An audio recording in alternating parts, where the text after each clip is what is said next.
I want to welcome everyone to the third meeting of the Kentucky Unemployment Insurance Reform Task Force.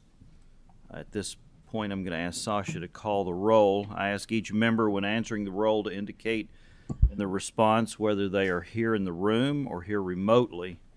Legislative members, if you are remote, please let us know if you're in the annex office or participating from your district. Sasha, would you please call the roll? Senator Alvarado. Present in the room. Senator Storm. Senator Wilson. Senator Yates. Present from district. Thank you. Representative Branscombe. Remotely out of district. Thank you. Representative Cantrell. Representative Pratt. Representative Sharp. Present in the room. Co-Chair Nemeth. Present in the room. Co-Chair Weber. Present in the room. All right, we do have a quorum present, so if I could entertain a motion to approve the minutes from the last meeting. So moved. Have a second? Second. We have a motion and a second. All those in favor, aye. Aye. Any opposed, no. Minutes are approved. We're going to move on to our first item. We have a pretty healthy agenda today, and we want to get started on that. At this point, I would like to ask our Auditor of Public Accounts, Mike Harmon, and anyone that will be presenting with him to come forward. Auditor Harmon, we know you, we know your guests, but for the record, please introduce yourselves, and then after you've done so, you may begin your presentation. Sure. My name's Auditor Mike Harmon. Have with me today, John, if you want to introduce yourself. Sir, my name is Jonathan Great. I am the General Counsel for the Auditor of Public Accounts. Thank you for the opportunity to appear today. And Sarah Beth Gregory, Chief of Staff for the Auditor of Public Accounts. Thank you. All right. You may begin. Thank you, Mr. Chairman. First of all, thank you for the opportunity to come and testify before this committee. When we, just to start, want to talk a little bit today about the focus of today's testimony. We're looking specifically at the fiscal year 2020, which, just to remind everybody, fiscal year 2020 ended June 30th of 2020. And I also want to be just a little bit clear from the beginning that today I'm here to, just, as I said, just discuss 2020. So fiscal year 2021 audit work is currently underway. That particular aspect, we won't be discussing that directly. Basically, we auditing standards, when we look at auditing standards, normally the way I always like to describe it is we find the data, we confirm the data, and we report the data, and we don't actually report the data until it's all pulled together. Also, I'm not personally involved with any of the ongoing audits for state agencies. And our office is also careful to ensure strong safeguards are in place to maintain the office's objectivity and independence under normal auditing standards. Once again, one of the things that we look at, the nature of our audits, we look backwards as opposed to forwards. I have a joke that I tell with the treasurer that she always talks about being the watchdog, and I talk about being the watchdog, but I said the treasurer is the watchdog on the front end. We're the watchdog on the back end, so together we got your dog covered. So always important to remember. And also what's important to remember, as I said, since this ended fiscal year 2020, ended June 30th, 2020, really most of the substantial findings deal specifically with the first 3 months of the pandemic. So we won't see it. You'll see more of that, I would imagine, in fiscal year 2021. Every year, the state does what's known as an annual comprehensive financial report, and every year the Auditor of Public Accounts is charged with auditing the comprehensive annual report. In December of 2020, APA issued a qualified audit opinion on the unemployment fund because of the internal control environment and also the unknown amount that was owed to those who had filed for unemployment benefits during fiscal year 2020. A little bit later when we're talking about the SWAC, we'll talk about the fact there's whenever a year ends, they're supposed to provide us what's known as accounts payable. And in that particular one, they didn't realize that they were required to give us that figure on those that they estimate still owed. Once they realized that they were required to provide that, information was provided estimates were provided anywhere from about 89 million to as much as 2.08 billion. Like I said, we'll talk about that just a little bit later. But because they were uncertain of what they actually owed, that's part of what caused that qualified opinion. Now, also, as part, every year we do what's known as the statewide single audit of Kentucky. Today we'll be talking about Volume 1 and Volume 2. Of course, APA conducts the SWAC, as we call it, to meet the Federal Single Audit Act requirements that apply to all state and local governments expending federal awards of $750,000 or more. Volume 1 of the SWAC reports on the financial and internal control findings from the ACFR. There were basically 25 findings in Volume 1 this year. A little more than half of those dealt specifically with the Office of Unemployment Insurance. SWAC Volume 1 was released in February of 2021. Now, Volume 2 basically looks at federal requirements and federal awards. There were 21 findings for the fiscal year 2020. 8 of those dealt specifically with the Office of Unemployment Insurance and the Unemployment Insurance Fund. Kentucky spent over $17.5 billion in federal awards, up $4.7 billion from fiscal year 2019. This audit identified $670.7 million in question cost, including the $655 million in unemployment benefits paid during fiscal year 2020. In a little bit, we'll talk a little bit more about what is considered question cost. SWAC Volume 2 was released in April of 2021. Now, during the onset of the COVID-19 pandemic, obviously, there was a lot of business closures. This was an unprecedented time, an unprecedented challenge that faced, and due to so many businesses being closed, unfortunately, the UI system was flooded with claims. In 1 month in March, we saw a little over 49,000 new claims just in 1 week. The following week, there was a little over 113,000 claims filed. So as you can imagine, the system truly was getting overwhelmed. In addition, with the advent of the CARES Act, there were several new federal unemployment programs that were created. The 3 that we were focused on was the Pandemic Unemployment Assistance, or PUA, the Pandemic Emergency Unemployment Compensation, or the Federal Pandemic Unemployment Compensation was a third one, or FPUC. If you look at the Pandemic Unemployment Assistance, or PUA, PUA dealt specifically with more like the gig economy, traditionally those who are self-employed. One of the things that we had looked at, in order to pay the claims as quickly as possible, OUI determined that anyone who applied for PUA benefits and was deemed eligible, they would receive what they considered to be the minimum amount. Now, once we started looking at it, what they had listed as the minimum amount was $180, but the correct amount that was provided should have been $176.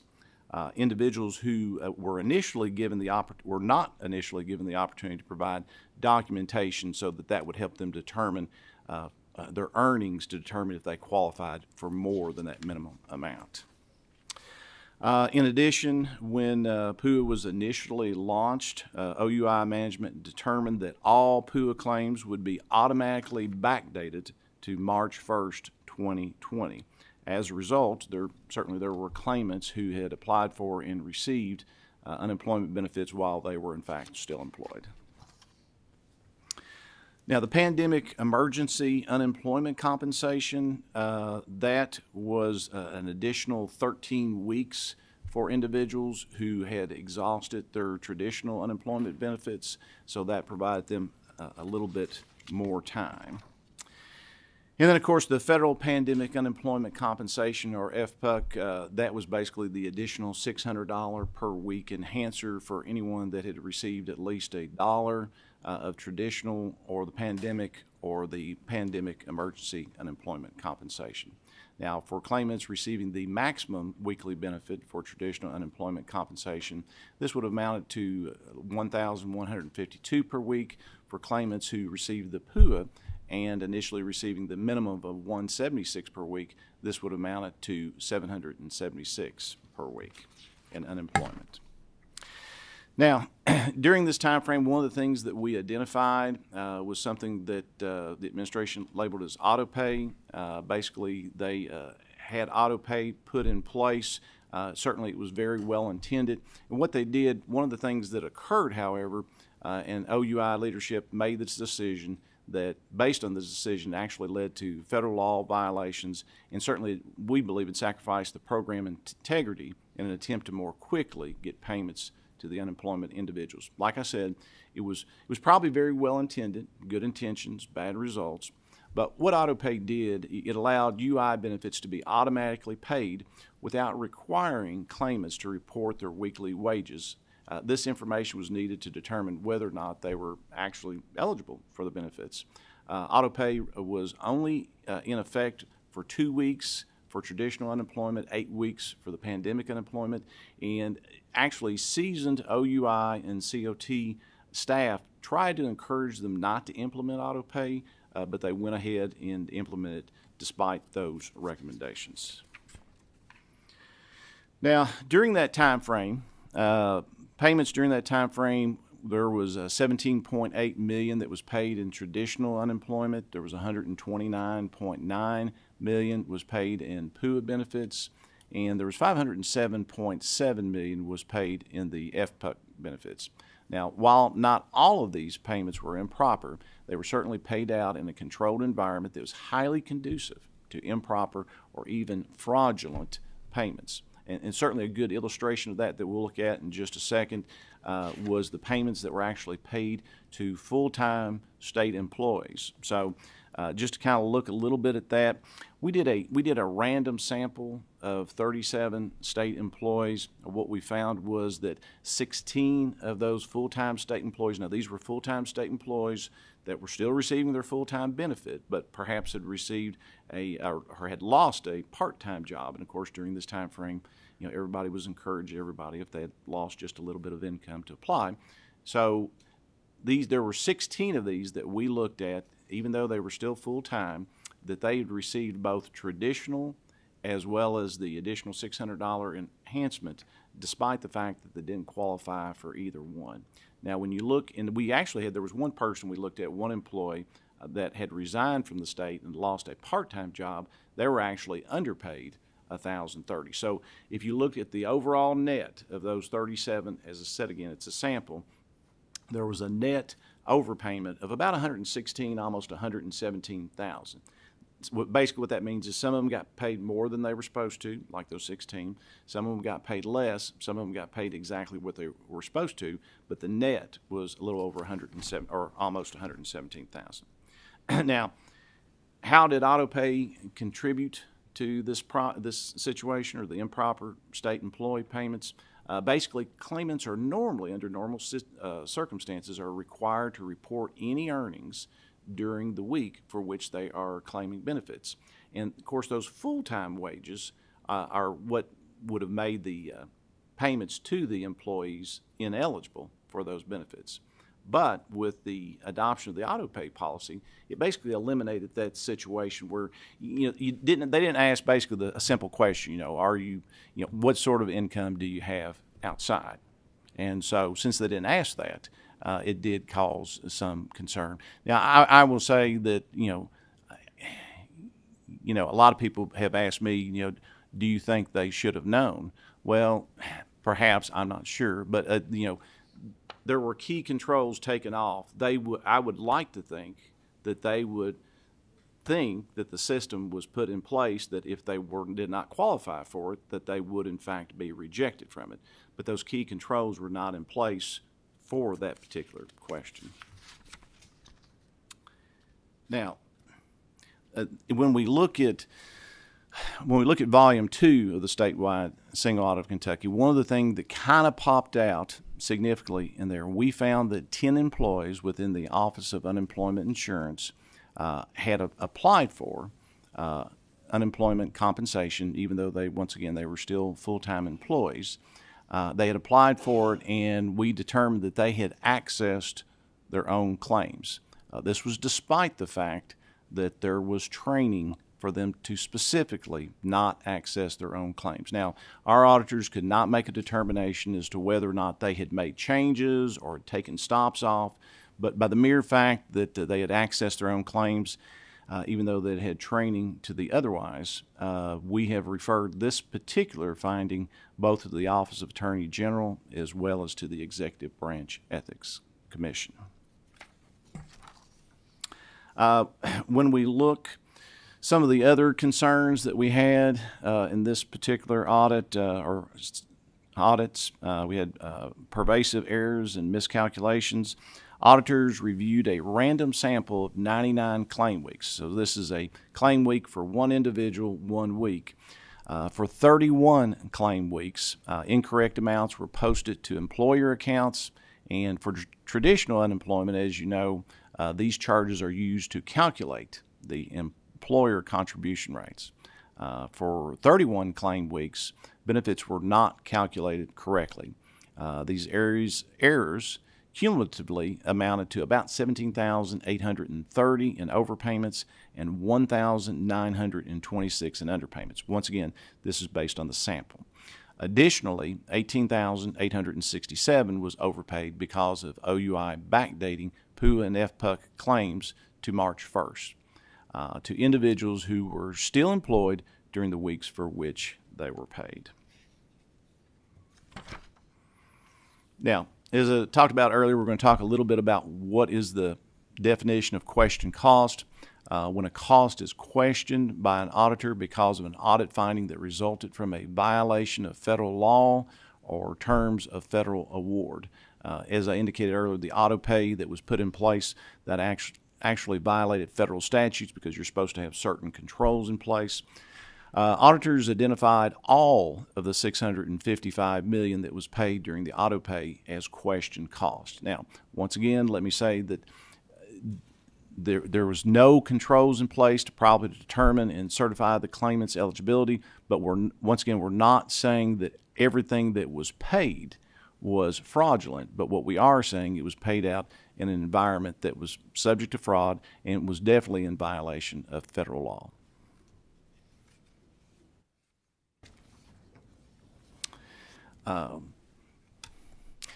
APA issued an adverse opinion on Kentucky's compliance with federal unemployment insurance program requirements based on the findings in the SWAC Volume 2.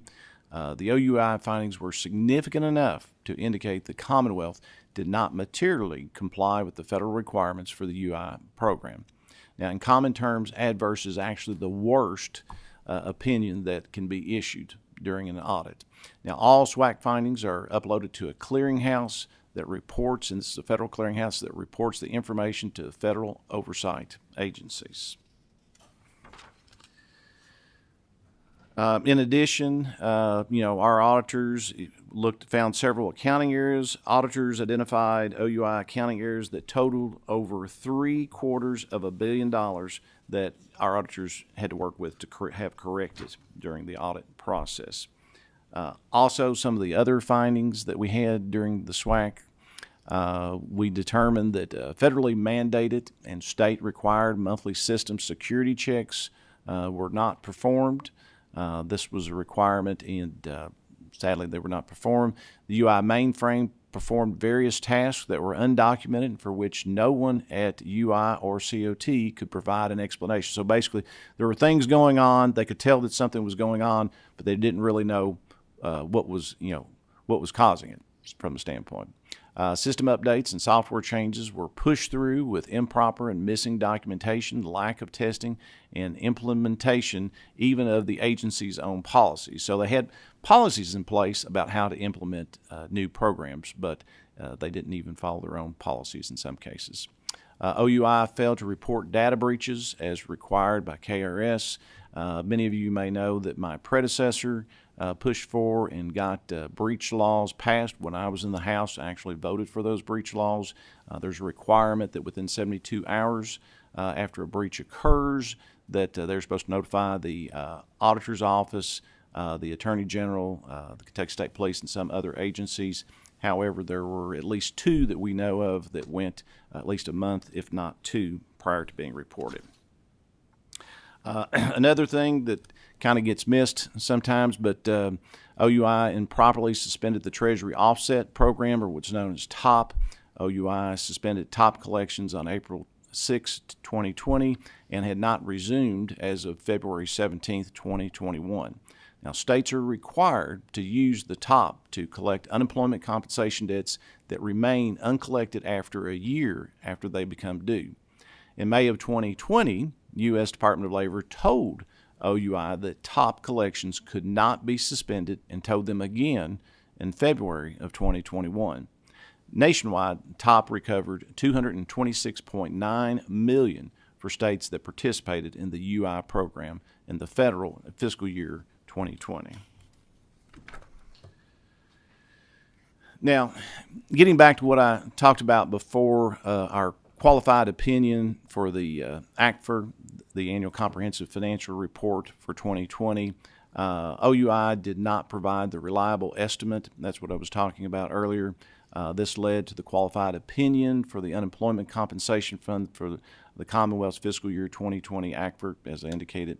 OUI did not realize that an estimate was needed, but once they did realize that an estimate was needed for the fiscal 20 claims, estimates were provided anywhere from almost 89 million to as much as 2.08 billion. And once again, if they did not have confidence in their own numbers, it would be difficult for our auditors to have confidence in it. Auditors learned that OUI was still receiving and in some cases finding new fiscal year 20 claims even into October of 2020, which certainly made it difficult to calculate an accurate estimate.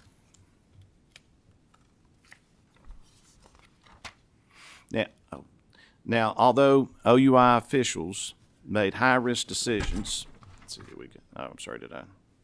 Yes, my apologies. No, sorry, quite all right. Although OUI officials made high-risk decisions such as implementing the auto-pay policy in an attempt to pay benefits more quickly, many claims still were not timely processed.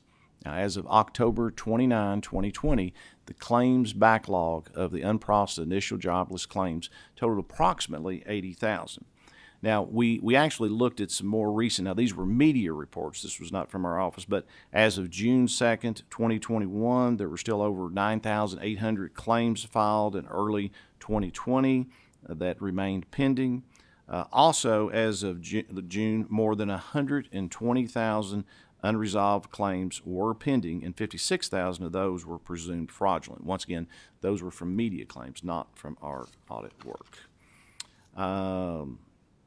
And then perhaps the thing, and most of you have heard this, but maybe the thing that broke my heart the most in looking at this report was we determined or found out that there was well over 400,000 emails that were sent to the unemployment assistant email link that went unread and were archived without being read.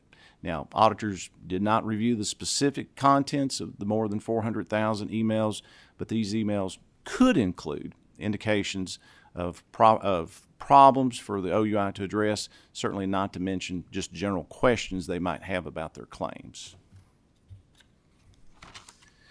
Once again, going back to what I talked about at the beginning, fiscal year 2021 ended on June 30th of 2021. APA auditors are in the early stages of that work on audit of the Commonwealth's Annual Comprehensive Financial Report, or the ACFR, and the statewide single audit for fiscal year 2021. Now, APA will issue an audit opinion on the ACFR typically near the end of the calendar. This last year we did it in December. In early 2022, APA will release SWAC reports for fiscal year 2021. Volume 1, once again, on the financial statement and internal control findings, usually about February, give or take. Volume 2 on the federal program compliance, and that's generally late spring. Now, certainly, As required as part of our audit process, auditors follow up on prior year findings, so our audit team will be spending certainly quite a bit more time looking at OUI. Additionally, I'm sure you've seen news stories or maybe even personally experienced the huge number of fraudulent UI claims that were filed last year. So obviously there's going to be a lot of risk to be evaluated as part of the audit process. Now, beyond those sorts of just general statements about the audit process, and I do just want to iterate, I cannot discuss details of the ongoing audit, both because auditing standards would prohibit that, and also because I am not personally involved in any audits of the state agencies. Our office is careful to ensure safeguards are in place to maintain the office's objectivity and independence under auditing standards. Now, obviously, there's been a lot of challenges for the unemployment program over the last year. And I just want to stress that the role of the auditor is to identify issues and make recommendations to help correct those problems, so hopefully we can avoid them in the future. Now, I think government works most efficiently when all parts of it are working together to do their job. And I look forward to having more information to share after my office completes the fiscal year 2021. Thank you for your opportunity and your time to present this information. Certainly am open to any questions. Thank you, Auditor Harmon. We're going to get to a number of questions. They're starting to roll in. All right. I do want to begin with a couple here. Sure. I want to go back to the move to auto pay. Yes. And you indicated, and I did not get this down at the time, who advised the Office of Unemployment Insurance not to go the route of auto pay? I don't have if you're looking for a specific name, I don't have a specific name. Well, not a name, but basically leadership within the Office of Unemployment. They had indicated that was the direction that we wanted to take. However, there was long-term leadership within the Office of Unemployment Insurance as well as within COT that encouraged them not to go that direction. Now, that decision may have gone up even higher than that. Could have been cabinet level. So long-time employees within the department advised That current is leadership not to go with the auto pay route. That's correct, Chairman. The audit evidence supported the statement in the finding that was seasoned staff, both within the Office of Unemployment Insurance as well as the Commonwealth Office of Technology, who advised that there were major concerns with that decision, but the decision was proceeded with. Okay, thank you. Despite that. Appreciate that. I want to go back to, and these pages aren't numbered, so I'm going to go back to employees accessing their own claims. Okay. And I'll read from your PowerPoint. It says here, auditors weren't able to determine whether the employees had lifted stops on their own accounts. Are there any indications that someone else may have lifted those stops? Were you able to determine stops were in fact lifted, correct? I can't speak to these specifically, these 10. We do know that stops for, I can't speak specifically to these 10 because I don't have that information. We can probably, try to find that out, but I don't have that information with us today. But what we do know is that they, in fact, accessed their own accounts, even though they were trained not to access their own accounts. What our auditors couldn't determine, as indicated here, is that they were trained specifically not to access those accounts. And that's also one of the reasons why we have referred this on to the Office of Attorney General as well as to the Executive Branch Ethics Commission. Correct. And I understand your role there was to audit that. I just want to know if your office would have had any ability to have determined whether those stops were lifted. And certainly, if not, going forward, we need to make sure that within that department, that their technology, whatever we need to do, will be able to capture any type of activity like that in the future. Because I think that's vital. Let me Let me ask one other question, then I will move to some other members. As you were auditing, does it fall in the role that you would look at procedure guidelines, operating guidelines for the Office of Unemployment Insurance that they would have for their training programs for employees? Well, so that, because it seems like as you're going through this, there's an awful lot of things that are being violated. Right. And Our auditors review a lot of guidance, a lot of information. For instance, we referenced the fact that they had been specifically trained not to. The only way that they would have known that is if they had looked at, training guides, training information, training dates.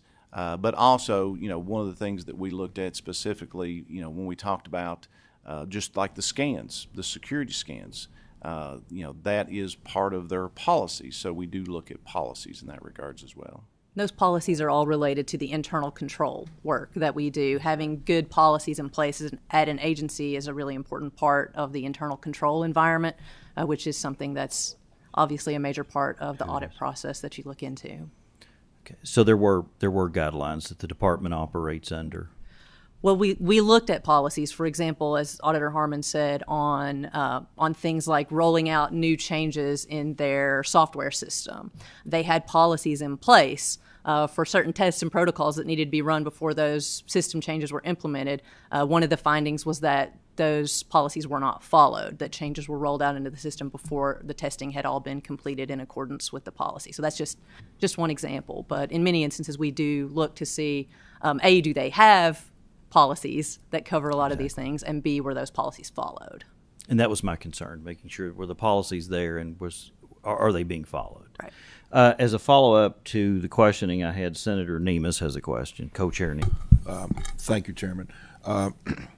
To clarify, you said they had policies where they just said, don't do this, or were there actual codes that they had to get from higher ups to be able, in many instances, for instance, if I'm handling your claim and I go so far and it has to have a follow-up, I need a code from a higher up and I get that code. Were these codes used, maybe that they obtained from them earlier to do their own, for instance, instead of getting a number or someone punching in? You see it at stores all the time where they have to have a supervisor punch in a number to okay something. Were those numbers used or given to them and then used later?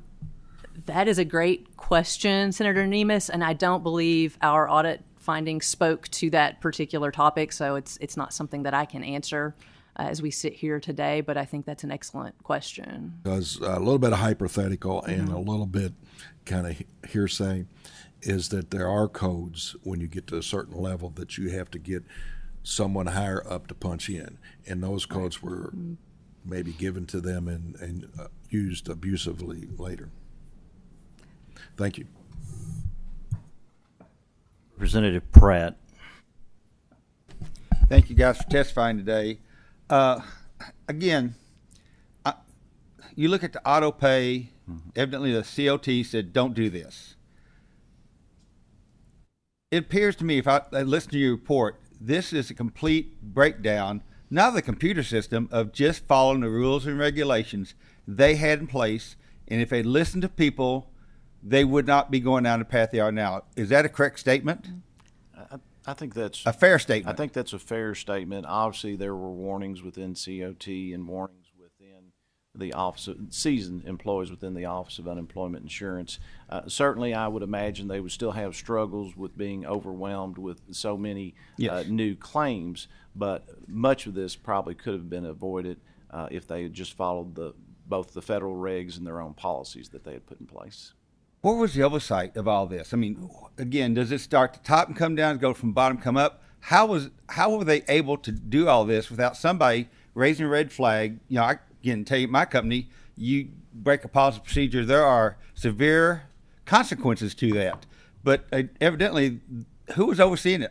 I'm trying to figure out, how was this complete oversight able to go on like this? Or do you have a good answer? I do not have a good answer for that. I think we've described it as a systemic failure of leadership. Yes. We weren't able to pinpoint a specific individual who made a go-ahead decision, but Representative Pratt, just as you said, you know, you had warnings, and this auto pay situation was entirely avoidable if that advice had been heeded. I agree. And now they're asking us, now they went from $20 million to build a computer system. Instead of buying it off the shelf, now they want to build it from the ground up and go $60, $80 million. It's not the computer system the problem sounds like to me. It's lack of leadership to say, okay, this is how you do it, this is how you not do it.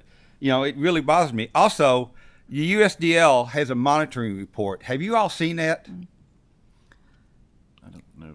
I am not sure. You may want to ask for that and look at that. I think that'd be very interesting to see what they have to say about all this also, because again, that's all tied into the federal money we're getting. But again, this sound like to me, again, they had the systems in place and the things to stop this from happening. They just, for some odd reason, decided not to follow policy and procedure, which is a no-no. I don't care what level, whether you're a one person or a 2,000 person company, you just don't do that. And that's why those are put in. That's why you do those. Well, certainly anytime you take off key controls, you have experience problems. Again, and this blows my mind that employees knew they weren't supposed to access their own files and access their own files. Right. Thank you guys for coming out and our report today. Yes, Thank you. Oh, yes, John has a follow-up. Yes, sir.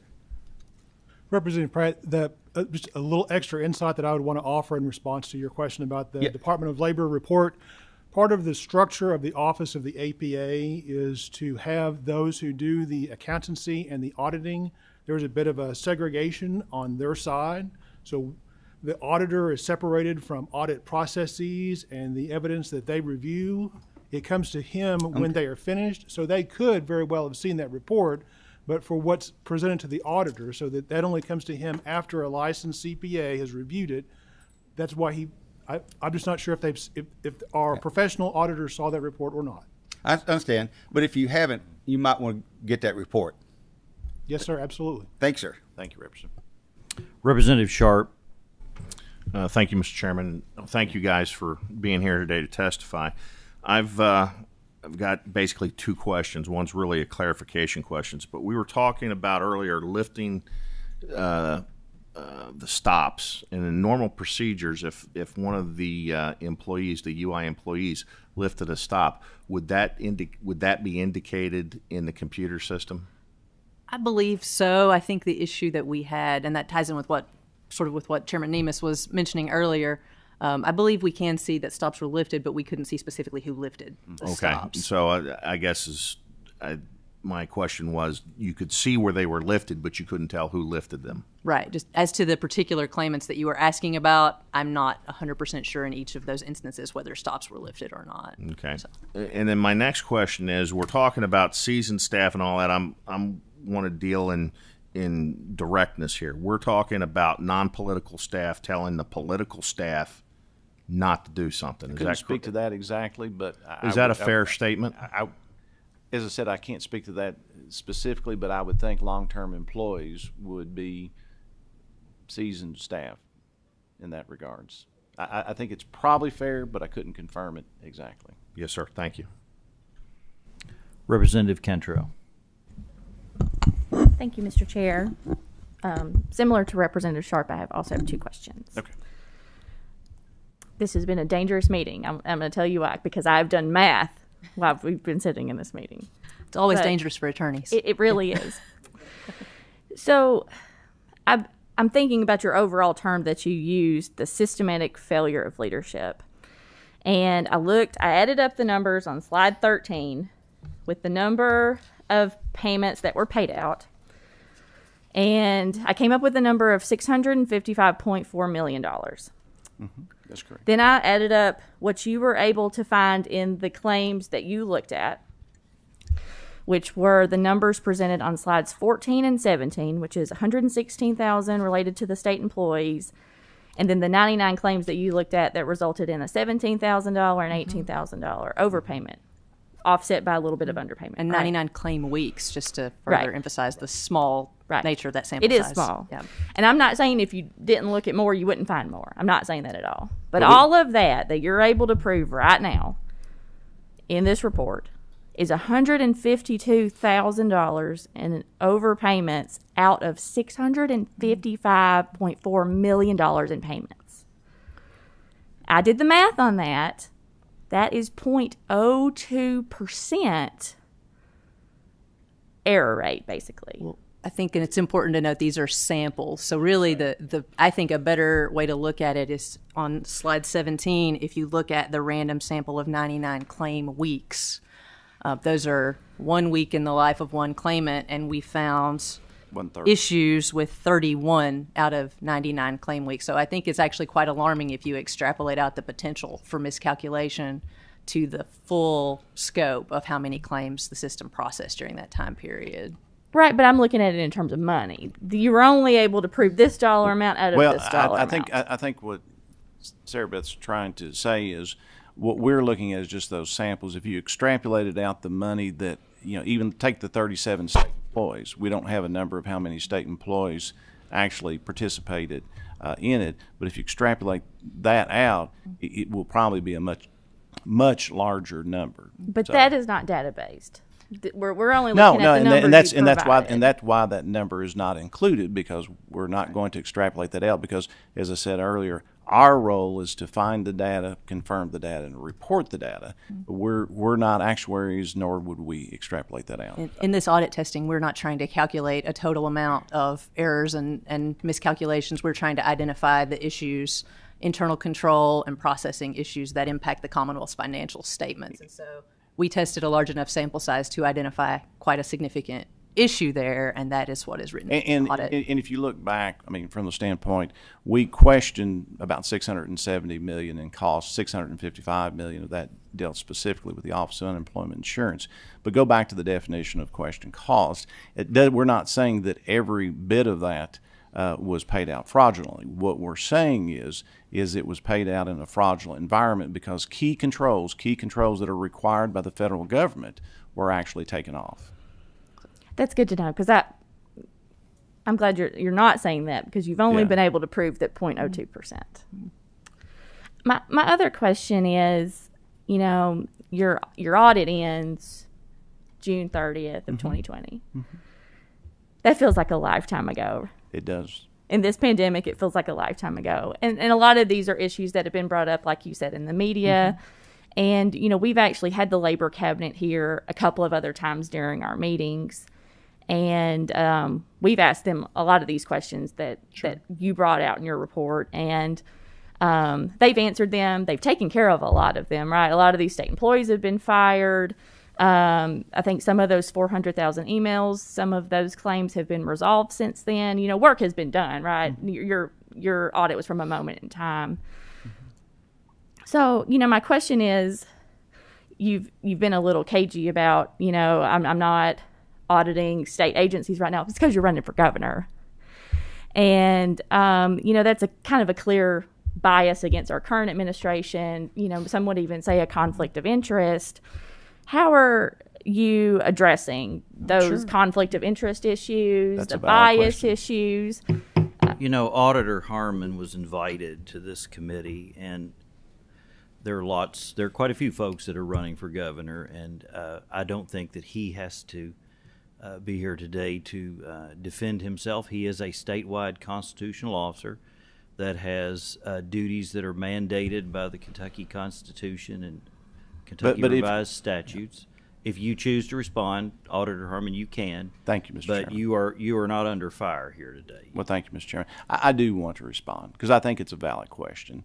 From a standpoint of there are safeguards in place before I got to the auditor's office, and I'm hoping will continue to be safeguards after I leave the auditor's office. Now, that being said, we have actually enhanced those safeguards.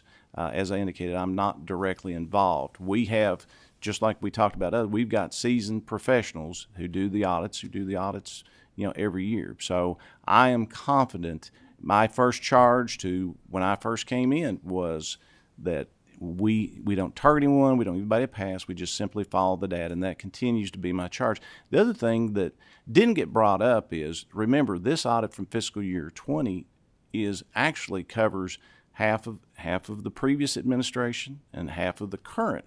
Now, most of the problems arise during the pandemic, primarily because there was so much money that came in, but those system security scans that didn't take place, part of that took place during the previous administration as well. So our role is just to present the data in full, and as I said, find the data, confirm the data, and report the data. And that also goes back to why some of this is a little bit older, because we don't, we start the process mainly, a little bit goes on beforehand, but we don't start the process until the fiscal year ends. So, but I appreciate the question. And thank you, Mr. Chairman. Thank you. Senator Alvarado. Thank you, Mr. Chairman. I'm going to get a little heated. I really resent those comments, Representative Cantrell. Sir, you're an elected official, statewide official, elected by the people of Kentucky to serve in this role, to audit government, to make sure things are done well. I remember Representative Cantrell being upset about it when Andy Beshear was Attorney General and tried to get before committees and testify and did things while he was running for governor for the entirety of his entire time in office. So I find it offensive. We have individuals that are elected to office to do certain roles. Sir, I think you've done your role well, and I think you've represented yourself well. A couple of things I wanted to make a comment about. The data breach, which I think is an important thing. How many data breaches did we have total? Well, this was under, I think it was under the Office of Education and Workforce Development when those data breaches occurred. How many occurred total? I don't know the specifics. I know of at least 2 that were not reported until after, one of them at least a month, one of them at least 2 months. One of them we actually found out through a different source and really wasn't reported officially to us until after it was announced during a press conference. And yeah, I mean, I think that was discovered by the Attorney General. So what happened, reported to the governor later, who then realized that his lieutenant governor, who was the secretary, I believe, of the cabinet at that time, who was overseeing all of this, didn't do her job and provided some, as you said, poor leadership, I think, is the breakdown in this. So I want to make sure people remember that who was in charge of this was the person that if something happens to our governor would then be governor behind him and was in charge of overseeing the cabinet and did a poor job, broke the law twice. And frankly, I want to remind individuals, too, individual who let others cut in the line for unemployment insurance benefits, make sure her hairdresser got special treatment while a lot of people couldn't get theirs. We've seen that through a lot of their internal emails of how they, I guess, value certain people that are close to them for their own personal interests. Another thing I think that's in under the auto pay policy, I wanted to make sure that a lot of the reports you're having here, was this under, while this was all under the, I mean, there's 2 cabinets who have been overseeing a lot of our unemployment insurance issues. It's currently under the Department of Labor. It's been moved away from a group that was deemed as being, correct, I think, frankly, incompetent in how they handled things, breaking the law while they're doing things, data breaches which can affect thousands of individuals to have their personal information out, and for some reason not wanting to report that or do what they're supposed to do by law is to hide all that. For fear, I guess, of embarrassment, hoping nobody's going to notice.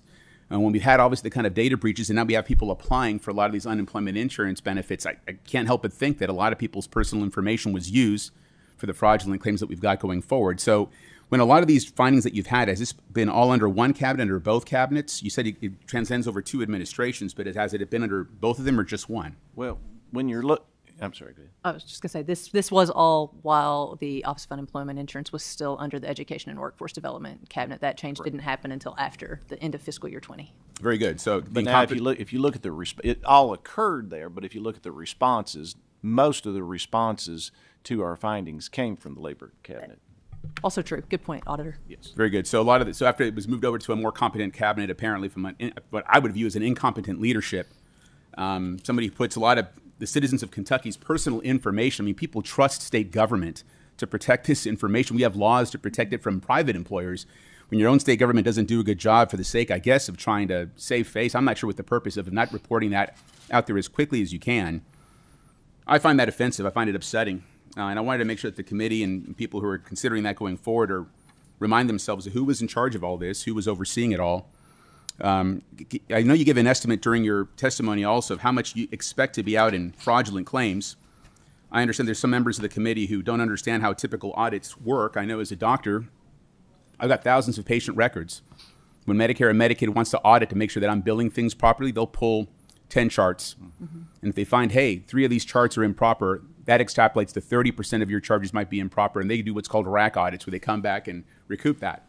If I wanted to say, well, hey, you only found 3 charts worth of problems, you can only recoup 3 charts worth of problems, is naive. And that's an individual who doesn't have a clear understanding of how auditing happens. So if 31 of 99 of your reviews, that's roughly 32%, of the information. How much do we expect and how much do we think is actually out there in fraudulent claims? An actual dollar amount? Is there an estimate? I don't think we can put a figure on that. The Labor Cabinet itself might have an estimate on that, but at this point, we certainly wouldn't have any audited data and really wouldn't be in a position to make an estimate on that. How about the actual number of claims? Do we have any idea, roughly, or an estimate based on your Our findings? staff probably knows that, but I do not have that information as we sit here at the table today, Senator. Sorry. Thank you very much. Appreciate that. Any other questions from members of the committee? If not, Auditor Harmon and guests, I want to thank you all for being here today. I would like, one of the roles of this task force is to gather recommendations that will be compiled into a final report. I am going to ask staff if you will incorporate the auditor's various recommendations that I believe fall in those two volumes that may not have been discussed individually today.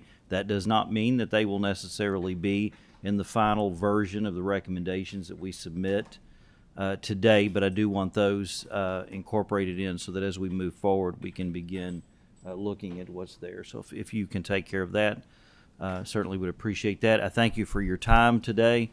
Thank you for your work on behalf of the Commonwealth. Thank you, Mr. Chairman. Thank you. And committee members.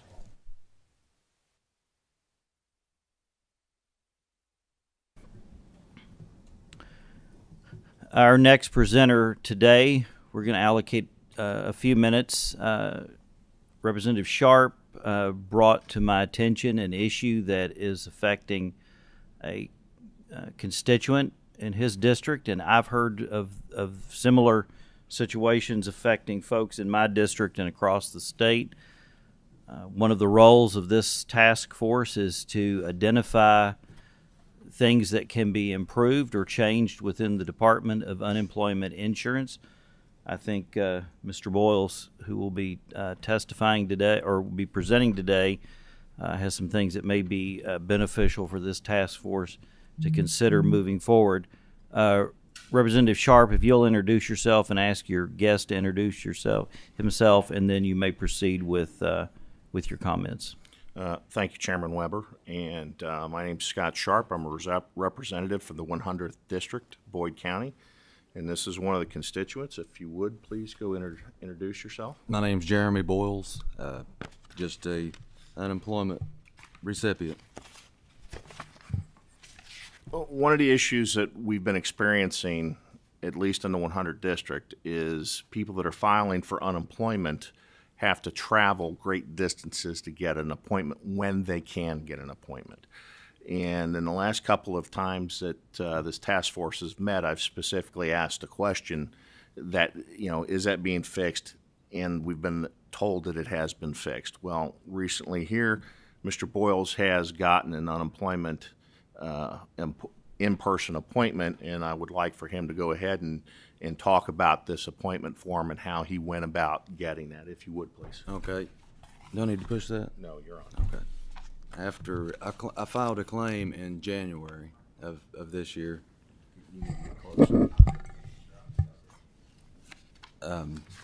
After receiving the paperwork that there had been a hack on the information, I've sent a PIN and tried to proceed with that PIN with no luck.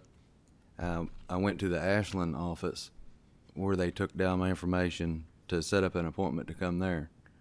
And I was never got in contact again, so I went back to that office and done the same thing again, set up an appointment. They call you or email. I got neither of those. And finally, after months, I got back on that portal and you would pick a destination to go to.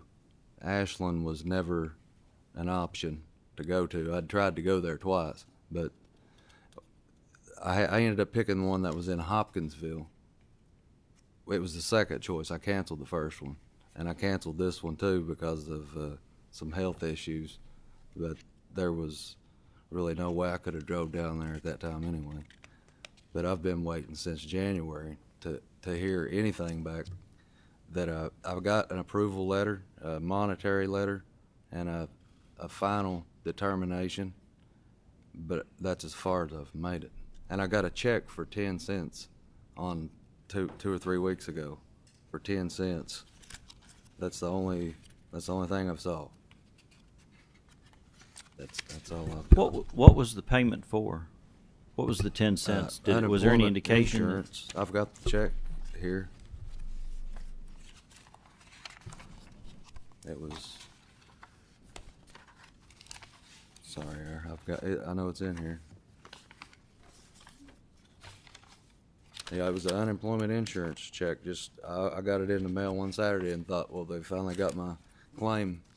Opened that up and I can't be happening. That's okay. You don't have to attempt to I locate do it. have it. I'm sorry. I just was more curious than anything as to, because it seemed like the cost to send that was far greater than the. All right, Mr. Boyles, how far is Hopkinsville from Ashland? Like 5 hours. It's a 5-hour drive to get this appointment. And when you were setting the appointment up on the web, was there any other option that gave you to go, instead of going to Hopkinsville, there was another option there you could have clicked to avoid that appointment in Hopkinsville? None that I found that I could have settled my claim and got some information, talk to someone. Okay. Approximately how long ago did you make this appointment online? It was in July. It's in July, so it's about 30, 45 days ago? Yeah. Okay. It was around the 19th of August. And you've had to cancel that? Yes. Okay. And so you're back where you're at in limbo? Okay. And, well, Mr. Chairman, this is one of the things I wanted to bring to the attention of this task force, that we're still having these problems that have been addressed at least twice in this committee, and it's still not getting fixed, though we've been assured by the cabinet that it has. And I wanted to make sure that Mr. Boyle's issues came here, we're on the record, and we can, next time we get the cabinet here, we can ask specific questions. Thank you. I think it's important that we're able to place real Kentuckians on the face of what's going on here. And Mr. Boyles, I don't know how much Representative Sharp has informed you of the purpose of this task force, but we're looking at what's happened since March of 2020 and the various things that have gone on with unemployment, thousands of Kentuckians. I know he has the folks in his district like you that have not received payments. Right. I have them. Every member of this committee task force here is in a similar situation. Moving forward, this task force is going to be making some recommendations to the full General Assembly for ways to improve the system. And I think what we're highlighting today, and you being here, and I do appreciate you driving all the way from Ashland. Yeah, I was glad to. For that. I'm closer to Hopkinsville than you are, and I wouldn't necessarily want to have to drive to Hopkinsville. But your situation is one that we're going to be able to highlight what needs to be fixed in our system, what needs to be addressed. And as we move forward, developing a new system of technology that's hopefully going to make unemployment insurance in the future more efficient, these are things that we're going to have to incorporate in. If I know Representative Sharp's working on it, if I can be of assistance, or I'm sure any other member of this task force would offer to help you get an in-person meeting in Ashland, that would be much better. That'd be great. So. I'm pretty desperate these days. I've had some health problems, or else I'd be back making some money on my own. And you're in the same boat with thousands of other people. Co-Chair Nemus has a comment or question. Yes, thank you, Chairman. Just for your benefit and anybody listening, the Labor Cabinet has now, instead of having to drive for in-person, if you want to do a online or a conference call or a Zoom meeting with them, when you apply for the in-person, they can change it to that so you don't have to drive 5 hours. Yeah. Because people like you that have had that problem, they have changed that. Okay. So, and I think the 10 cents was something that was Yeah, I found that. kind I don't of know what- ridiculous. It's a debit card refund. We would prefer to have our unemployment insurance, not the refund for the debit card, but that's Right. that's what that is. So maybe that will help you in the future, and thank you for bringing these things to our attention so we can address I them. appreciate you having me. Okay, I want to thank Mr. Boyles for making a drive down here and his wife Trish for coming along, and I appreciate that. I thank you guys for hearing me.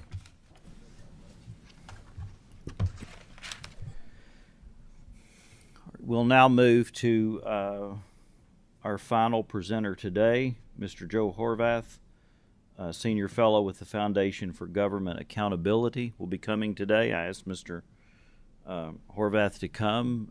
His organization has looked at unemployment insurance across the country, and he will have some recommendations here today based on successes or programs that have worked in other states as well. So if you will introduce yourself for the record, and after you've done that, you can go ahead and begin your PowerPoint presentation.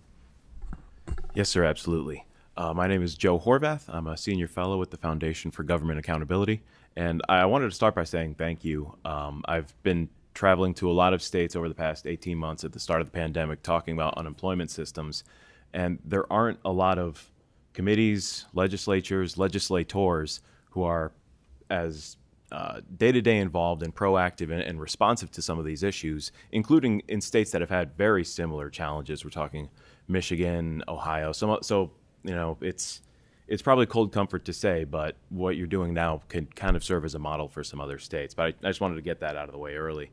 And so what I'm here to talk about is, thankfully, I am not. How do I move forward on this? Enter. Oh, click. I'm sorry, Sasha. I don't know how to. Sorry. Oh, Just use the arrow. Oh, up and down. Yeah. Should have thought of that. Thank you. Sorry about that. So as I was saying, I'm grateful that that Mr. Harmon came today because my presentation for you is going to be slightly higher level, 10,000 foot, looking forward, what you do now kind of position, and I'm grateful for that because I really don't think I'd be able to out detail an auditor. So let's just go in and dive right into what we're talking about. We're talking about revitalizing your unemployment system in 3 simple steps. They're not going to be easy steps, but they are going to be simple steps. But first, I want to make sure we're all on the same page. Talk about what unemployment is and is not, and then the importance of good unemployment policy and how it affects more than just your system. And then we're going to talk about how looking at unemployment policy through the lens of it being like a car is helpful. And then last, of course, will be some policy recommendations that are parsed from other states across the country. So first of all, let's talk about what unemployment is. And it's important to remember this because when you look at what the system is and what it was created to be in general, normal times, things that are going to keep you moving in that direction are going to be generally good policy, whereas things that are going to be leaning towards what it's not are going to be bad policy. So when unemployment was created, Great Depression era program, it was meant for as temporary, limited assistance for individuals who were laid off through no fault of their own. It was intentionally temporary and limited. And the first Social Security administrator who was in charge of the program would go on record routinely saying the point of unemployment is reemployment. It's modeled after insurance, and of course, as you all know by now, it's paid for through payroll taxes placed on the wages that employers give their workers. But let's talk about what unemployment is not. It's not long-term full wage replacement. It's not a workforce development program in the sense that you take as long as you possibly need to find the perfect job. Suitable work is the letter of the law all over the country that follows federal regulation. Of course, it's also not paid for by workers, so it's not a general entitlement the way others are understood to be. And lastly, it's not a disability program. I don't think that comes to issue in your state, frankly. But when we talk about what it is and what it is not, why you want to keep your program moving in the is direction, in the good direction, is because it's going to affect more than just your system. Why unemployment policy matters? let's talk taxes for a second. And I've got 3 states here, and we're comparing them to you guys right now. It's a lot of numbers. I'll go through this pretty quickly. The column all the way to the right is just comparing your apples to apples unemployment tax burden that businesses have with Florida, Georgia, and North Carolina. And we picked those states for a reason. It's going to be very apparent to you in a bit. But these are the kind of states that have, following the Great Recession, recreated their unemployment programs to be as competitive and fair as possible. Because remember, when an individual is laid off, and it's unfortunate, and they're filing an unemployment claim, that means by definition that individual is not working. They're deprived of work. The more claims that a system undergoes, the higher the taxes go up. And the higher the taxes go up, the less businesses have to reinvest in their companies. And as the GAO has repeatedly reported, there is a statistically relevant correlation between higher unemployment taxes and higher unemployment rates. Why does it matter right now? I don't think this is going to come as a surprise to anyone in the room. The United States Department of Labor every year does a trust fund solvency report on all, 50 states plus territories. So year over year, you're in a similar place as a lot of other states, heavily drawn down, heavily over leveraged, which leaves you in a position that you can't quite, you can't quite tax your way out of it. You can't quite wait for the other shoe to drop. You have to take certain actions that are going to benefit your system, your businesses, and your economy, and your workers in that regard too. So then how are you looking at your unemployment program to do just that?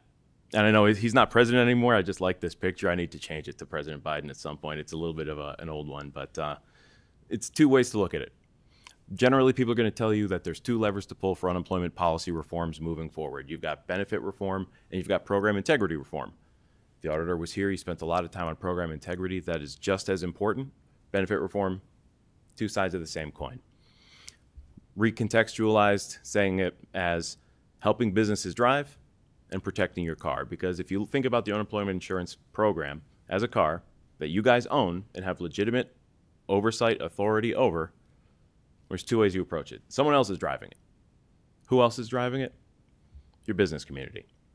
They create the jobs, they pay for the system. They're the ones who, in a way, use the system, right? They're the first individuals who, when a claim is filed, they say yes or no to OUI, and it goes from there. Government's proper role is to help businesses drive their car properly, and ideally nobody goes off a cliff. But also being a good owner of the car and being a good steward of the car that you do in fact own. So here are some good policies. Indexing unemployment benefits to the economic conditions of your state is the single highest impact reform any state can make for its system. It's good for the system, it's good for your economy, it's good for your workers, it's good for your businesses. Also, making work search work. A lot of states are finding out right now that their work search regulations, requirements, and practices just aren't up to snuff. And it's contributing to, unfortunately, a worker shortage across the country. And then this last one is a brand new one. It's kind of exciting. South Carolina recently launched a pilot program where, it sounds very simple because it is. Their department, DEW, matches workers to open businesses. But we'll go through each one of these individually. So let's start with indexing, because that's the big one. It's the most important reform. It's the highest ticket. It's the biggest dollar amount. Where did it come from? Or how does it work, I should say? You tie the number of weeks of benefits an individual can collect to the unemployment rate in the state. The idea being that if there are more jobs, less time is needed to look for work. And who else has done this? Like I've mentioned many times already, Florida, Georgia, North Carolina, they're the model states. They were the first 3 to jump in. They did this in response to the Great Recession because their trust funds were drawn down. Idaho, Kansas, and Arizona do it a slightly different way, but 2 other states I'd like to draw your attention to, Tennessee and Alabama. In 2018, just before the pandemic, Alabama passed indexing to model themselves after Florida, Georgia, and North Carolina, and Tennessee just did it this year. In fact, I can recall, just off the cuff really quickly, it was a conversation I had with their speaker, Sexton, and what he wanted out of the unemployment system, or what I should say is what his main goal was I want to make Tennessee as economically competitive as possible so that we can attract jobs without having to give out tax credits, tax incentives, tax packages, right? We're already a low tax state, so how can we attract more businesses? Well, you make it less costly to hire more workers. So people are going to hire more workers or move more jobs into your state. His main pitch was, how can I get the next Amazon distribution center?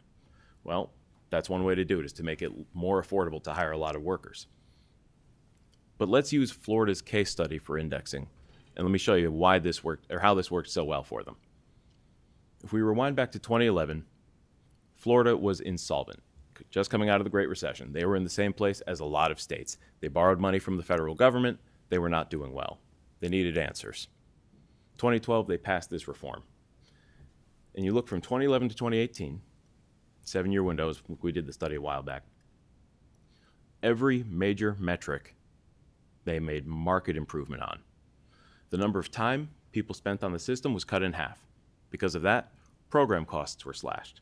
And because costs were slashed, unemployment taxes were slashed. And at the same time, their trust fund blew up in a good way. And I know you're looking at this and you're probably thinking, okay, well, naturally, Florida's economy recovered. That's why their trust fund recovered, right? Of course. So we made the same comparison between Florida and a typical 26-week state, like so many others, in the same period. And the results were basically the same. They were outperforming them in every major metric. Now you might be asking, what if we did it? Well, we made that, we researched that and made projections for every state that doesn't currently index. We did that back last January, so these numbers are a little bit different than what they would be today if we reran the numbers. I'll get right to brass tacks. If you indexed in January, within 3 years, your trust fund would be up $567 million. So that's basically wiping out the deficit you're in now. And at the same time, you would be able to afford decreasing your unemployment taxes by 17%. And that's because individuals would be spending less time on the system. It's basically like I've said, the highest impact reform you could possibly do. I'm going to say it again, you're probably going to get tired of me saying it, and that's fine, but it's very important that this is the one thing you might take away from this. But now that we've covered that, we'll move on to work search. And work search, of course, is federal law. It's basically codified as to be eligible for unemployment, you're able to work, available to work, actively seeking work. Work search comes from the actively seeking work part of federal statute. And as an example here, I just gave a case of Florida. They require people to make 5 job contacts a week. Here in Kentucky, it's a little different. There's sort of a reasonableness standard codified in state statute, interpreted and enforced by KCC as a list of activities, but it really boils down to a bare minimum of 1 job contact a week. I think that could go a little bit higher. Generally, no states are below 2 or 3, and a lot of states are higher than that. So that's an important thing to think about, increasing the amount of job searches or job contacts required per week of a claimant. But also on the agency's end, they got to do their homework. Collecting the proof of that work search and verifying it is paramount. Because there are a lot of cases, we just found out, this pandemic showed us how easy it is to get past the system if people aren't being active watchdogs. Representative, your comments about having good tools, but if the people don't care to use them, what good are they? That absolutely rings true. We find a lot of states that had relatively effective systems, but the people with the keys to the front door weren't paying attention, didn't care, so their fraud blew up. In Michigan, that was a nightmare case. Ohio, other states. So you were not alone in that regard. And lastly, the kind of activities that qualify as work search. It's important to make sure that the only things that count are verifiable and effective. Now, everybody needs training, right? People do career changes. There are offices dedicated to that. That should absolutely count. But I think an ideal situation would be to model something like what South Dakota does. They have a very short list. They say, if you're not working with our office directly to get training, retraining, job assistance, interview assistance, something in that, well then all that counts is an interview and an application. That's basically it. And there are certain federal programs people can qualify for too. So in short, making work search work, it's about having a reasonable, effective standard of practices that are going to work, and then making sure your agency follows up on these so that people aren't just pinky swearing that they looked for work that week and then, they didn't really. Lastly, in terms of what we've been talking about, being good owners of the car, and I apologize, South Carolina is kind of encroaching on some of my text here. South Carolina's forced referrals process. It's a brand new program that their agency came up with because Director Elsie down there was very, very distraught at the hesitancy to return to work, even though the state had fully reopened. Employers were looking all over the place. There were, for hire states in every, for hire signs in every window. Stop me if this is familiar. So they came up with this program. They said, we have a job board here. Our employers participate very well. We have a list of people who want to find work. We just connect them. So we say, John Smith, you've been a bartender for 5 years. Here are 8 restaurants within 10 miles of you that are looking. Connect them.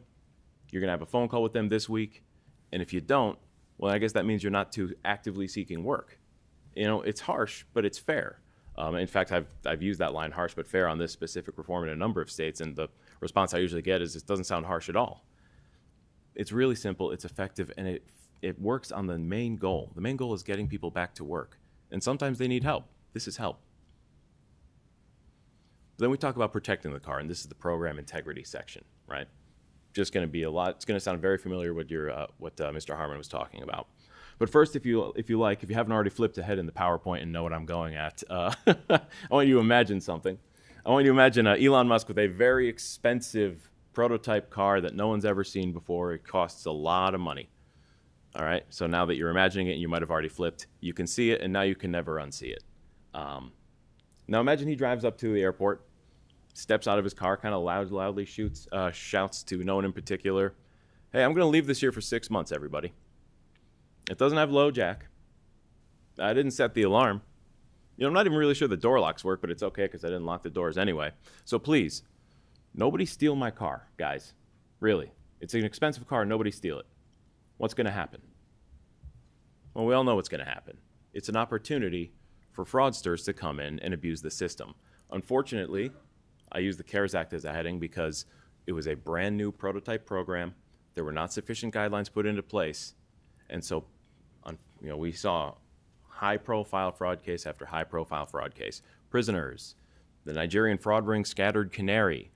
There was an NFL football player who was busted for unemployment fraud. New York State court employees. The list goes on and on and on. Unfortunately, a lot of that bled into normal state programs. So because there was such a wide opening in this new federal program, these are new types of benefits that had never before been seen, they go, well, it wasn't too hard to bilk that system. How easy would it be to go after this system? And new vulnerabilities that had never been considered before in traditional state unemployment were suddenly being exploited by sophisticated criminals. And it's unfortunate. So what's important is that you protect that car. You may not have a prototype car like the CARES Act or the Rescue Act now, but you do have your system. And so that manifests in a few ways. A comprehensive program integrity reform package, reporting job offer refusals and making sure that's a tool that is widely utilized by your business community. And then here's the last one I kind of snuck in here that isn't exactly unemployment, but it meshes well with it. Just having cooperation between your unemployment and your welfare agencies. So when one of them finds out that someone's gainfully employed, they share that information just for eligibility's sake. But let's start with the program integrity package because a lot of this is going to be familiar to you because I was before this committee a few weeks ago thanking you for doing this work. And you did. You were a national leader in that regard. Weekly cross-checks, prison records, NASWA's Integrity Data Hub, National Directory of New Hires, setting the presumption to recover improper overpayments so that it's not a matter of discretion. And, of course, filing reports to the legislature to make sure that you guys are continuing your active and legitimate oversight role. It's a good bill. It was good legislation. A bunch of states, I put you last just to highlight, but a bunch of states followed your suit. I think you were the second of 9 states that passed a comprehensive package like this. So that's the good news. The even better news is there are some new things federally recommended by both the Biden and Trump administration, just like that bill was. So this is non-controversial, nonpartisan. In fact, if we go back up, legislation that looks a lot like what you passed unanimously in 7 states. So I expect these new similar reforms would have the same kind of easy momentum, but they're very effective. It's a reform that punches above its weight. So things like, reviewing suspicious claims automatically, sort of these triggers that say, if you have 5 claims that come from the same address, that's a little suspicious. 2, maybe that kind of makes sense. A husband and wife is an unfortunate situation. Multiple claims that are sending the money to the same bank account. It's another red flag. Automatically audit that claim. Duplicate foreign IP addresses. Again, that's a response basically directly to the kind of fraud we saw that exploded during CARES. And there's a few other ones. Dual factor authentication. We talk about the data breach that happened here during the pandemic, something like that. I'll have a more comprehensive list for you guys to review on what other additions you could make to this legislation. But the point is, there's always new ways to improve, and there's always new ways to secure the front door, if you will. The next one, in this picture, I did my best to make it somewhat readable. This might look familiar to you. If you're an employer, maybe it looks familiar to you. This is the form that you can use to report a job offer refusal. And this is something that was a very common problem about a few months ago. And to extend this, so rather than it being a case where a business is forced to close down and they reopen and they offer the job back to a worker, and that worker refuses, and then you go through the process and you adjudicate the claim. Let's say it wasn't reasonable. Let's say it was a risk to their health and safety. They get to keep their benefits, but if it wasn't, they're no longer eligible. Extend that net a bit. New hire, new employer-employee relationships, individuals who haven't worked for you before, and maybe to the extent of even requiring employers to fill out this information when relevant. There are a number of states considering this. I think it's just common sense, and the infrastructure is already in place. Again, there's a lot of ways that a system is exploitable, and this is just one of them. And then the last one, like I said, this was something that came out of Kansas's comprehensive unemployment reform package that they did a few months ago. Very simple, just a few lines in statute where they just required this should be OUI. I was on vacation last week. I apologize. But require OUI to report to the welfare agencies. Just simple data sharing for eligibility's sake. And I expect a number of states are going to imitate Kansas in that regard. But all that to say, again, like I said in my opening, it's probably cold comfort to think that at this point, you guys are serving as a model for what other states should be doing. But it is true.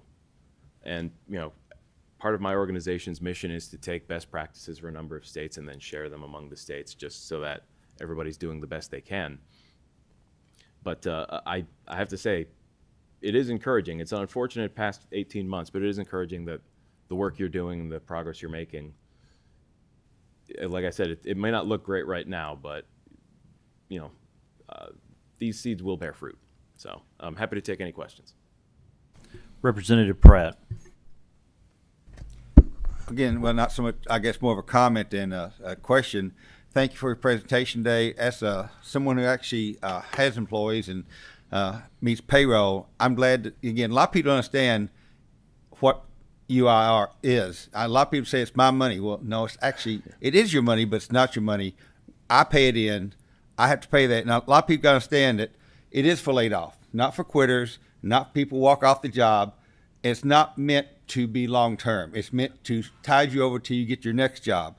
And I think one of the things too, also that I'm glad you pointed out was the fact that when you look at Florida, North Carolina, Georgia, and Kentucky, that tax rate, that's taxes I pay. And again, I've worked for companies that actually do what I call punch list when they go to move to a state. And if you're looking at moving to Florida where there's no state income tax already, that's one punch. And then you look at their unemployment tax rate at 10% and Kentucky at 44%, knowing that's going to affect your bottom line. Guess which state wins on that? Again, and we hear about our economy roaring back in Kentucky right now. The problem is when you were here and you went to there, but when you only come back to here, I understand there's still like 92,000 jobs have not been replenished from pre-COVID. Again, we have to make sure we use this as a tool. And again, I appreciate the fact you talked about work requirements. I'm glad we put that back in there. I'm a little disappointed in the fact that they're saying you need to report when someone doesn't get a job. And this has been my complaint from word go is, how do I report a dial tone? And when someone named, forgive me, Philip Pratt, said I'm going to show up for an interview on Tuesday and Phil Pratt doesn't show up, how do I report him? I think there need to be something that when they file for unemployment and say, I'm Phil Pratt, I applied for a job at XYZ, that they can go back to that company very easily, phone call, email, whatever, and say, did they show up? Did they apply for it? And why not? Again, the problem is you have to follow up with it or there will be abuse in the system. But I do applaud the fact that you're putting this forward because it is important. This is to help people, to tide them over till they find a new job. Representative, you're absolutely right. If I can say that people want to work, let me just point out that the CARES Act money and the Rescue Act money that was placed on top of typical state benefits that resulted in, as the state auditor said, a range of almost 1,200 to down to about 780. People want to work. We know that. But it's when the incentives are out of whack, right? So when those are going away in absence of that, now we need to make sure that we still have the right practices in place. When the incentives are properly aligned, that individuals are, they have help when they need it. And, forgive me for being crass before the committee, but they have a kick in the rear end when they need it too. Because sometimes it's a little column A, sometimes a little column B. But talking about specifically a situation like you mentioned where, John Smith applies to work for wherever, doesn't show up to the interview, how do you follow up on that? A system like the referral process that South Carolina is building up right now is tailor-made for something like that. Because, it could also be the case where John Smith just forgot what time the interview was, right? So then, the unemployment agency goes up to the business, says, hey, what's going on there? And they go, oh, well, and it's solution-oriented. It's re-employment-oriented rather than simply punitive. I want to ask you a question about go back to the slide part about Florida indexing. Sure. 2011, they were insolvent. 2012, they passed indexing. Was that part of an overall broad reform, or was it? And how easy was Florida able to do that? Was it a bipartisan effort? Did the governor lead on it? Was it the state legislature? So off the top of my head, the politics surrounding the legislation I am not completely familiar with, but you know what? That's an important thing for me to suss out and get for you, sort of, get the actual bill and all those counts and the testimony. I can tell you that it was strongly supported by the business community. I can tell you that Florida is a state that takes being competitive extremely seriously. To the point where, we can run down the line of all the things they do. So I don't have an exact answer on the circumstances of that bill, but we can use Tennessee, which I'm pretty familiar with what they did last year, or actually this year. It was a bill that it needed a bit of shepherding, but it was, again, when it came to the commitment of that legislature where they said, we want to compete with Florida. In Tennessee, they have a saying for people who move down to Florida but then come halfway back and call them halfbackers or something like that. They said, we don't want that to happen anymore. We just want people to move directly to Tennessee, which is what they were, they had some very competitive unemployment taxes. They wanted the most. I was surprised at how easily it moved through their legislature because it's a huge reform. And big reforms take a lot of work, but they put the work in, and they're going to start reaping the benefits of it pretty soon. If you could get that information, and absolutely. And did those reforms pass in one legislative session, or was it kind of were they introduced leading up to, and did it take 2 or 3 sessions before those reforms were implemented? I'd kind of like some of the background on those 2 states. I'll get you the exact details, but if I can sort of muse from the top of my head as I recall. So Tennessee was 1 session. The speaker down there had heard about the reform, and then that same legislative session they ran it through. Alabama, they worked on that for a couple of years. Their bill is very similar to Florida's. North Carolina is sort of the language you want to imitate. So they looked at North Carolina's statute, worked on it for a couple of years, I think 2 or 3 years before they passed it. But I'll get you more details on Florida's actual process. Any other questions from members of the task force? If not, thank you for your presentation today. Appreciate Thank you, it. sir. Appreciate it.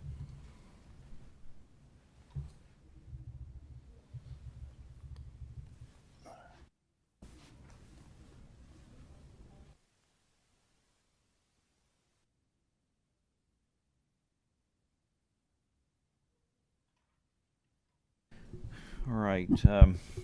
That concludes the business before the task force today. I would remind the members of the task force our next meeting will be September the 17th. We'll be meeting at 10 a.m. Co-Chair Nemus will be chairing that meeting, so I encourage everyone to come out for that. If we have no other questions, do I have a motion to adjourn? We have a motion, a second to adjourn. We are adjourned.